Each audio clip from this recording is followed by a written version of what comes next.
I am so freaking excited right now because I'm actually about to get on a train to Changchun where I'll be seeing my boyfriend for the first time in 2.5 years. My heart is beating so fast. Some of you, if you're new to my channel, you may be asking, how is it possible that you haven't seen your boyfriend in 2.5 years?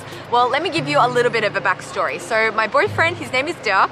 He is German. He lives in Germany. Well, he's lived until very recently in Germany.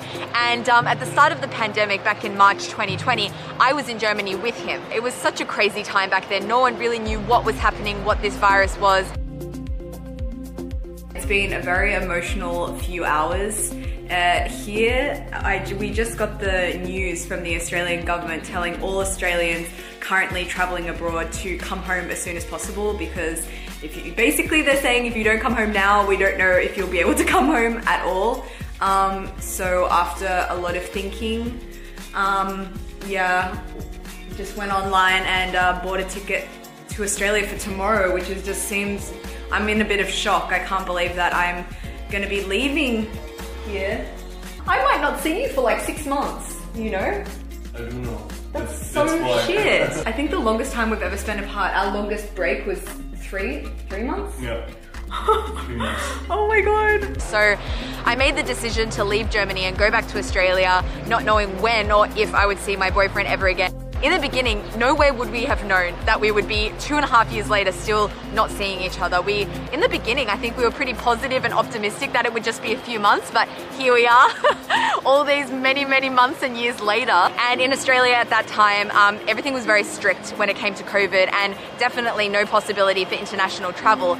I was in Australia for about 1.5 years before I got the opportunity to come to China, and my boyfriend Derek also got a job to come to China. A lot of exciting things are waiting for me in China.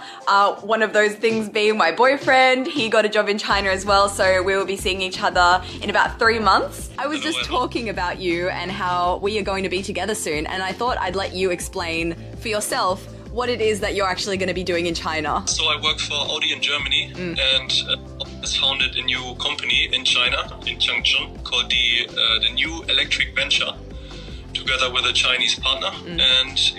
And Audi sends colleagues over to China to set everything up and to build up the company. But then the spanner in the works, there was a major delay in his project, the job that he was coming for. So at first we weren't sure how long the delay was going to be. It was kind of like, oh, a month here, or just another month now, another couple of months. And then Changchun had a major COVID outbreak for like 3 months, so that was another delay. But finally he got the news that the visas were done, his flights were all booked, and he would be arriving to China in July. All very exciting news. But a couple of days later, I got the news that my grandma was very unwell, and I actually made the decision to return to Australia. It was definitely the best decision I could have made, but I'm not gonna lie, I was freaking nervous that I wouldn't be able to get back, and that after all this time, he would be in China and I wouldn't be, and I wouldn't be able to get back for whatever reason. But there's someone up there looking out for me because here I am, I'm back in China, I'm at Beijing station, and I'm about to get on a train to Changchun and see my boyfriend. I can't believe it. So yeah, I am in Beijing. So I decided after Xiamen to come back to Beijing for a few days, settle back into my place in my apartment. My neighbor picked me up from the airport. It was so sweet. And as promised, they made me noodles to welcome me back to Beijing. 你终于回来了，真高兴。 I don't know if you guys saw the video where when I left Beijing to go back to Australia, they made me dumplings as like a farewell meal. 送亲饺子迎风面，八面里就是迎风你来了那感觉，就是你回来的时候吃面条，你走的时候一定要吃饺子，因为你要回家跟爸爸妈妈去团圆。 So we had our noodles. It was a very cathartic, happy moment to be back in my little hutong and in my little hutong community. My boyfriend is actually coming out of quarantine tomorrow morning, so I'm getting a train in the afternoon so that bright and early, as soon as the weekend starts, we can be with each other, enjoy 2 days of uninterrupted us time, no working, no nothing. So that's the plan. Yeah, just follow me along on this adventure. So I'm just lining up now to board my train. So I'm getting the train today. The journey from Beijing is about 4.5 hours, a route I'm sure I'll become quite familiar with over the coming years because I am still going to be based here in Beijing and just kind of spend half my time between two cities. So today will be the first time I do the trip. I could also catch a flight, but by the time you work out, you know, getting to the airport and getting there 2 hours in advance, it's actually faster to get a train because you can just get to the train station like 20 minutes before your train. And before I knew it, I was on the train speeding towards the northeast. 4 and a bit hours later, I had arrived in Changchun. So I have just arrived in Changchun. Fun fact, this is actually my first time in Changchun. I have been to Dongbei before, but never Changchun. I have just been stuck up a little bit here because I've just entered the country, so they need to do some extra checks. They were constantly checking my temperature on the train and asking to see all my quarantine release forms. So I just got to wait at this station for a little bit to just like fix up some admin, and hopefully I'll be on my way to the hotel. Not super ideal. I've been waiting in this waiting area for about an hour now. They've collected all my information, all of my quarantine release papers, and I guess I'm just waiting to hear what they're gonna say because as I mentioned, Changchun had a really big surge of COVID recently, so I guess they're being quite strict right now. And since I entered the country as of now, 15 days ago, I don't know, I'm just hoping that they're not gonna put me into another quarantine. We shall see. I was in that waiting area for about 2 hours until about 11 p.m. and I was so excited to get out. I was on the phone to my boyfriend, oh, I'm out. And I wasn't paying attention to the elevator and I got my heel stuck in the elevator and it's cut my heel wide open. So painful. Anyway, I'm at the hotel now. My boyfriend booked this for me. It's such a beautiful hotel room and he's actually staying in this hotel doing his 3 days of home observation. So honestly, it's just wild that we are currently in the same hotel, but we won't be seeing each other until tomorrow morning. But by then, I will have my shit together. I'm ready to go. It'll all be worth it.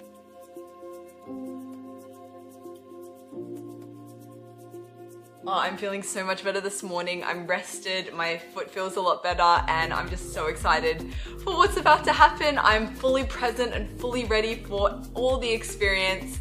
And in, yeah, just about 10 minutes, I'm gonna head down to the hotel lobby, and that's where we're going to reunite. I think I'm gonna try and see if someone can film it for us, because after 2.5 years, I think that's, you know, a memory that I wanna capture and, you know, have for the future. So I might go down a little bit early and recruit someone in this task. The time has finally come. I'm heading downstairs. My heart is beating so fast. So I'm downstairs and I'm waiting for him to come out in this elevator. I found a very nice man that's gonna help me film the experience.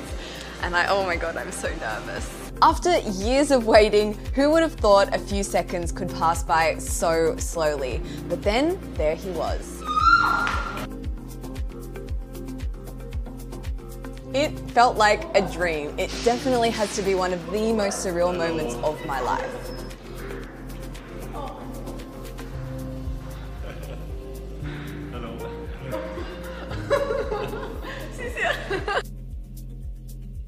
So we are back together. Yes, we are back together. Yay! Finally. I can't believe it. It's been such an emotional roller coaster, but we are now back together.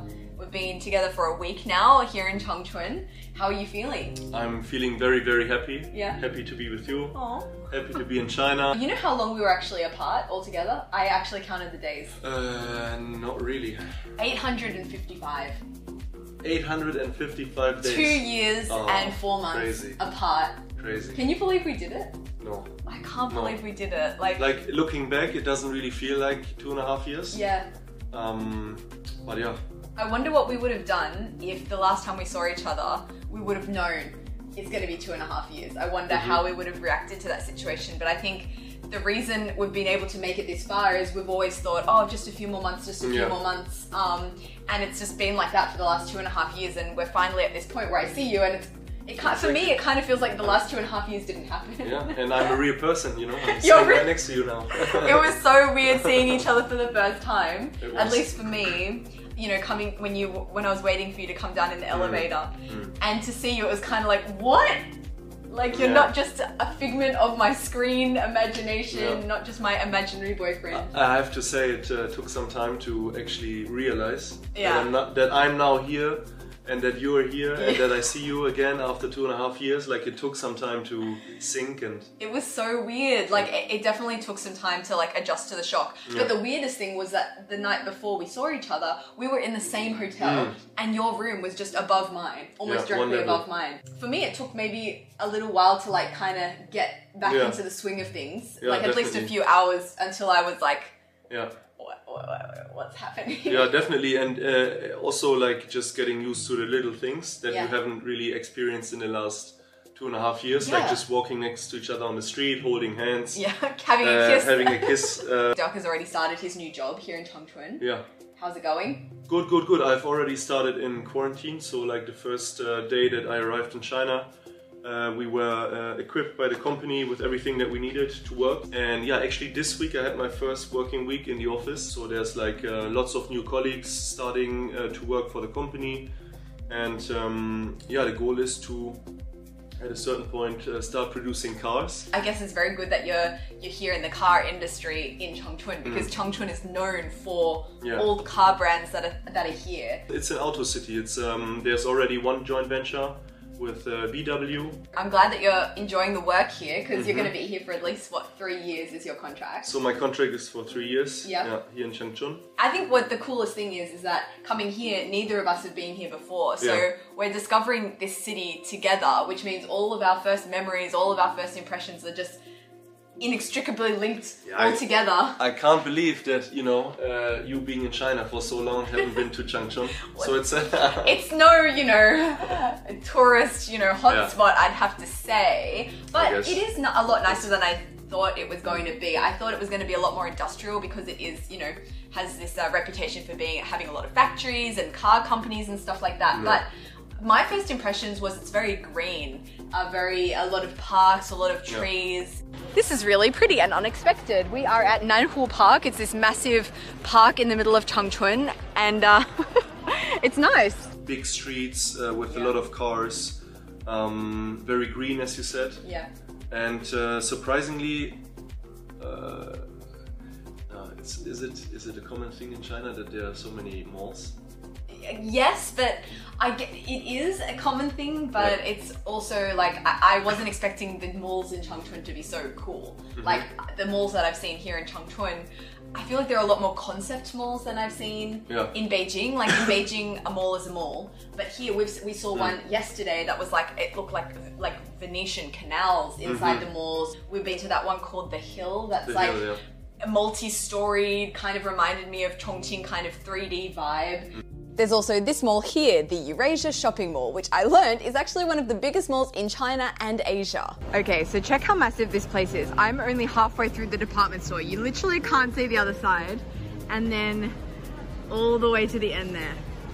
Oh my gosh, Anna's got multi-levels. So I think I'm forming a hypothesis about why the malls in Changchun, there are so many of them and they're so cool and like multi-purpose. Like here in the middle of the mall, there's like a cycling track, there's a playground and like exercise equipment here. Maybe it's because it gets so cold here in winter and it's good to have like indoor spaces that are warm and heated where you can like do some activities. I don't know. If you know more about this, please let me know in the comments below. Yeah, one thing I definitely experienced in the first week that I'm here now are the cab drivers. Oh my gosh, they're going crazy, like they're going left and right, and like, you know, it's crazy, like honking, you hear the honking everywhere.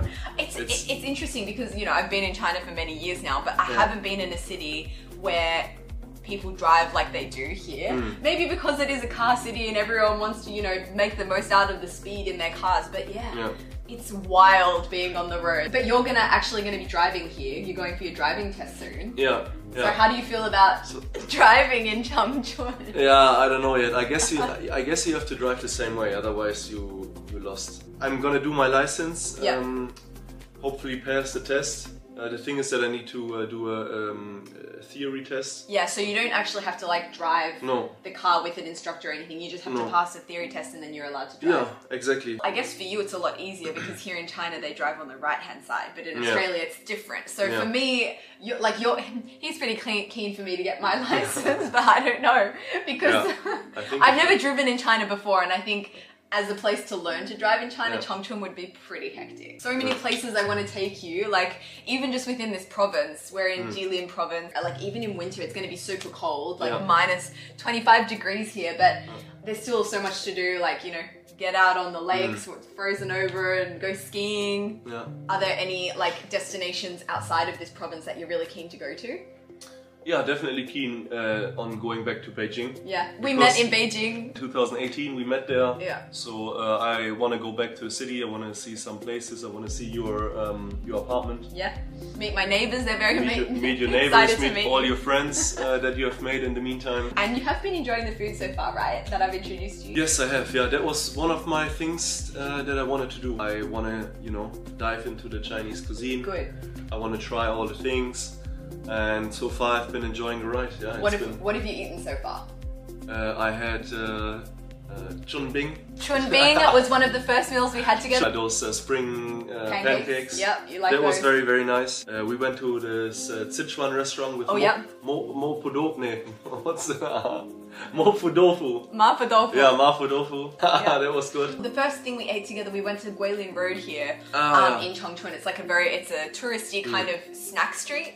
And you had your first Kaolong Mian. And also I remember going to this one mall where we had this noodle dish.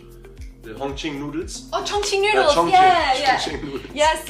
He's tried Chongqing spicy noodles, Chongqing xiaomian. Oh, so many things you still need to eat. And so many things to discover, even just in this city alone. What's our next plan? We're gonna look for a compound to live in. Yeah, so what's the situation at the moment? We're sitting actually in a hotel room right now. So that's like a temporary thing because we get to choose an apartment that we want to live in. Yeah, right now we are pretty much doing some house hunting. You went with a colleague to see some apartments already. Yeah, I saw like 6 or 7 apartments and I definitely have a favorite, and I think we've kind of agreed on what we like so far. The places we've seen so far are really nice, very spacious. Yeah, lots of exciting things coming up, and it's just, I think, a very exciting phase of life, because after so long we're finally together. We were apart for 2.5 years, and in this day and age, this modern age, we have planes, we have, you know, technology and all these things. To be apart from your partner for 2.5 years is just not something that you really hear about, and if it wasn't for COVID, that definitely wouldn't have happened. But the fact that we were able to do it and now we're back together, I think it's something I'm really proud of. Definitely something to be proud of, like actually surviving those 2.5 years. I can't believe it. I don't think that, you know, everyone could do that. No, I don't think so either. And whenever I would tell anyone, oh, I haven't seen my boyfriend in a year or 2 years, 2.5 years, they're like, how? Like, but it's definitely possible. And some advice that I would have for long distance relationships is, I think what helped for me is to not have a countdown or not really think about the time so like specifically. You kind of just be in the moment, have those moments of communication and fun where you can, but if you are doing this countdown in your mind, you're going to drive yourself crazy. Like if you're apart for 2 months and you're like, oh, only 60 days to go, 59 days to go, like I think you just have to get used to the new normal, go on with your life and make sure that you're happy in yourself. Yeah, if you're only like in your head, only looking forward to that one day where you see the other person again, I think you're not enjoying life. I'm excited for the future. Yeah. And like who knows? It's like I feel like we're opening a new book, empty pages. New chapter. Yeah, ready to write some things in there and experience this this place together. And I feel very happy. Yeah. Here, fasten your seatbelts. There will be more and more videos coming for you guys, with me, including me. Yes, so stay tuned for that. Thank you for all your support and your encouragement and your comments that I get in my videos, and for being a part of this ride with me. And we will see you next time. Bye.